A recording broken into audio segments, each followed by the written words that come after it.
le monde, bienvenue dans cette nouvelle vidéo. Vous avez choisi d'aller en école de commerce. Ou pas, ou peut-être, eh bien vous êtes bien tombé. Étant donné qu'aujourd'hui on va voir le pourquoi aller en école de commerce, les avantages et les critères, et ce qu'on y apprend.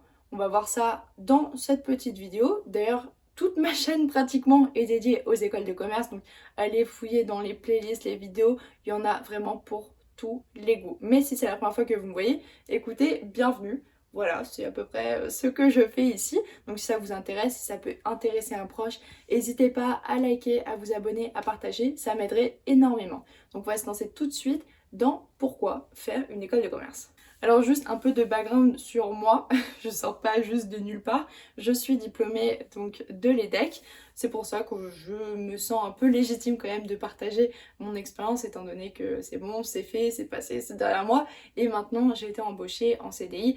Donc voilà, j'ai un peu tout ce qu'il faut pour vous apporter des connaissances et surtout des raisons ou non d'aller en école de commerce. Dans un premier temps, l'école de commerce c'est vraiment pour moi un parcours à la carte étant donné que vous allez avoir une quantité d'informations, de perspectives et d'informations qui vont vous être offertes pendant vos années d'études. C'est-à-dire que vous allez commencer par un parcours quand même général. La base, quand on rentre en école de commerce, c'est un peu une révision de nos connaissances. D'ailleurs, j'ai fait une vidéo à ce sujet-là au niveau des matières, tout ça, des filières aussi que vous pouvez prendre. Mais voilà, globalement, la première année, c'est très généraliste, la deuxième année un peu aussi. Et après, on va se spécialiser vers des filières ou des matières qui nous intéressent un peu plus. Et là, on va rentrer dans le vif du sujet. Mais bon, ça c'est pour ensuite un peu plus tard dans la vidéo, je vous dirai exactement ce qu'on y apprend globalement sans rentrer trop dans les matières.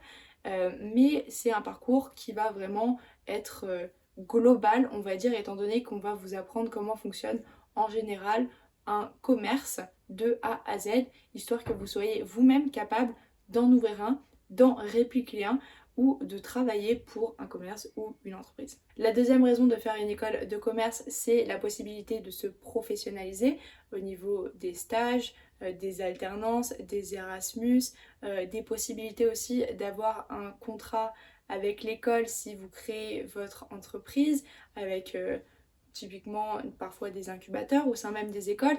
Vous avez énormément d'opportunités en école de commerce d'explorer tout ce qui va être professionnel. Et souvent, ce qui est bien avec les écoles de commerce, c'est qu'elles sont en partenariat avec des entreprises, avec des associations, avec des organisations.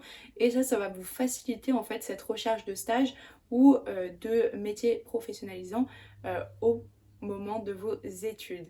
Donc sur le CV, c'est vrai que ça change complètement plutôt que quelqu'un qui n'a pas eu l'opportunité de faire de stage. Tout de suite, vous avez l'expérience et aussi vous avez fait les études, donc vous avez le diplôme.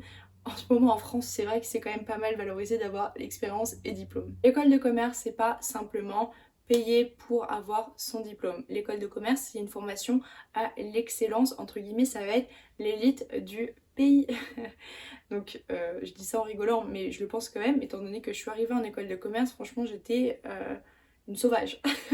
Je sortais du lycée, moi j'avais aucune idée dans quoi je me lançais, et l'école de commerce m'a permis de pouvoir me porter face à des individus, au milieu professionnel, à savoir m'exprimer. Typiquement là je vous fais des vidéos, c'est quelque chose qui n'est pas forcément inné étant donné que je suis quelqu'un qui bégaye énormément, et aussi apprendre parole, à être un grand orateur, un bon orateur, un orateur. Donc ça c'est au niveau du savoir-être, mais c'est pas tout étant donné que vous allez aussi avoir un socle de connaissances, mais c'est pas tout parce que bon ça, toutes les études je l'espère offrent un socle de connaissances, mais c'est aussi des valeurs de diversité et d'ouverture d'esprit que l'école de commerce va nous inculquer. Étant donné qu'on va être face à des mises en situation, face à des situations et aussi énormément de moments partagés avec des étudiants autour de certains projets, plus ou moins sérieux d'ailleurs. Mais l'école de commerce va vraiment nous permettre de sortir de notre petite coquille et donc s'améliorer nous-mêmes en tant que personne et en tant que employé ou employeur. Ensuite, quatrième raison qui est quand même une des raisons principales pour laquelle je suis allée en école de commerce, c'est pour faire un cap sur l'international. Si vous allez en école de commerce, vous avez énormément de chances de pouvoir partir à l'étranger, que ce soit au niveau d'un Erasmus ou même peut-être d'un stage. Typiquement, dans mon école de commerce, on nous avait donné un stage à l'étranger obligatoire à faire au cours de nos 4 années. Donc vous avez cette opportunité-là et comme je vous ai dit, il y a souvent des partenariats, donc non seulement au niveau des entreprises, mais parfois même au sein des universités. Mon école, par exemple, avait un parcours global qui donnait l'opportunité à certains étudiants d'une certaine filière de faire leurs études en France, aux States et à Singapour. Incroyable. Enfin, la dernière raison pour laquelle je vous conseille d'aller en école de commerce, et c'est une des raisons principales pour lesquelles on paye une école de commerce, c'est le réseau. Alors comme ça paraît hyper flou tant qu'on ne l'a pas utilisé, tant qu'on ne l'a pas un peu palpé. Le réseau, ça va être tout ce qui va être alumni, anciens élèves, connaissances camarades, entreprises partenaires, professeurs, toutes les personnes que vous allez rencontrer, dont vous allez avoir le contact, que vous aurez l'opportunité de contacter, sont des personnes qui font partie de votre réseau et qui plus tard pourraient vous être très très utiles. Typiquement, un exemple bête, mais c'est à la cérémonie des diplômes que j'ai eue récemment, il y a un étudiant qui a été major de promo, tout ça, et qui a fait sa petite promo de son entreprise qu'il avait créée. Le lendemain, il avait peut-être plus de 500 personnes qui suivaient sa page et qui soutenaient son business. Donc, même si c'est pas forcément pour vous trouver un emploi, mais si c'est juste pour du soutien, pour des commentaires, pour des likes, pour des partages, c'est amplement suffisant et il suffit souvent de la bonne personne pour vous faire avancer à un moment T. On va maintenant passer à la deuxième partie de cette vidéo qui sont les critères pour trouver son école. Ça c'est très important, j'ai fait une vidéo en détail à ce sujet, je vous la mets là ou là je sais plus, mais il faut vraiment faire ça intelligemment par rapport à ce que vous cherchez. Donc déjà de 1, vous cherchez quelle est l'offre de l'école. Si vous voulez vous spécialiser dans le luxe, ce serait débile de faire une école qui ne propose pas de filière luxe ou qui propose une filière luxe mais qui n'est pas la meilleure ou la plus professionnalisante ou vous voyez ce que je veux dire. Après le classement, je trouve que c'est quand même bien regardé. Après évidemment tout dépend, il faut aussi regarder les prix, est-ce que c'est dans votre budget, est-ce que ça ne l'est pas, comment vous allez la financer, est-ce qu'elle est accréditée. Donc c'est-à-dire est-ce que le diplôme est reconnu à l'international. Ça c'est des choses qu'il faut quand même regarder si vous comptez travailler ailleurs. Et aussi comment est-ce que vous voulez faire vos études. Est-ce que vous voulez le faire en double diplôme, en alternance. C'est toujours des critères qu'il faut regarder. Et enfin la troisième partie de cette vidéo, c'est qu'est-ce qu'on apprend en école de commerce. Donc là on va pas s'intéresser aux matières, on va s'intéresser aux deux choses en fait que l'école de commerce vous apprend globalement. C'est de 1 les hard skills, donc tout ce qui va être pratique, donc tout ce qui va être apprendre un métier, et de 2 les soft skills, donc ça va être l'intelligence émotionnelle. Donc les deux sont très très importants et les deux sont complémentaires. Étant donné que maintenant dans les entretiens d'embauche, on vous demande pas forcément de savoir faire un métier, on vous demande aussi de pouvoir vous entendre avec l'équipe et travailler avec une équipe. Donc ces deux skills vont main dans la main et sont très importants à développer. L'école de commerce vous le permet. Donc je vais un peu détailler le pourquoi du comment histoire que vous ayez une petite idée. Donc la plupart des hard skills qu'on va apprendre, ça va être pendant les stages. Donc on va vraiment apprendre tout ce qui est pratique et donc pouvoir appliquer toute la théorie qu'on aura appris en cours. Donc il y a pas mal d'allers-retours entre la théorie et la pratique, ce qui je trouve est très intéressant plutôt que juste théorie, et dans ce cas-là je trouve qu'il y a très peu de valeur ajoutée. J'ai pas envie de tacler certaines formations, mais voilà, je trouve que l'opportunité de faire des stages c'est très très très important, et l'opportunité aussi d'avoir une théorie qui vous est amenée non pas par des profs qui ont appris ça sur des livres, mais par des professeurs qui ont eux-mêmes des entreprises, des intervenants qui ont travaillé pour les plus grandes entreprises ou peut-être pas, juste des startups, ou qui ont travaillé avec des acteurs importants de certains marchés. C'est vraiment le plus important parce que c'est des gens qui l'ont vécu. Donc c'est vraiment des expériences qui vous relatent.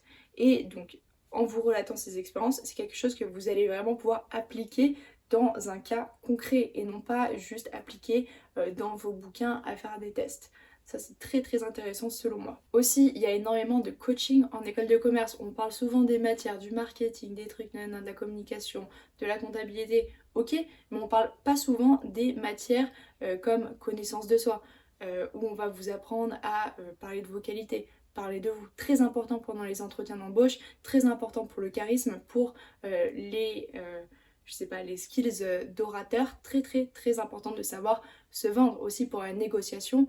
C'est très très important. On a eu des cours de négociation, on a eu des cours de savoir-être entre guillemets, comment se comporter, des cours de communication culturelle, donc ça veut dire comment s'adapter aux différentes cultures, parce que peut-être que vous allez travailler à l'international avec des gens d'autres cultures, et peut-être que ce qui va vous sembler normal sera peut-être offensant pour quelqu'un d'autre, ou inversement. Donc ça va être des hard skills dont on parle vraiment très peu quand on parle des écoles de commerce, mais qu'on va quand même vous apprendre.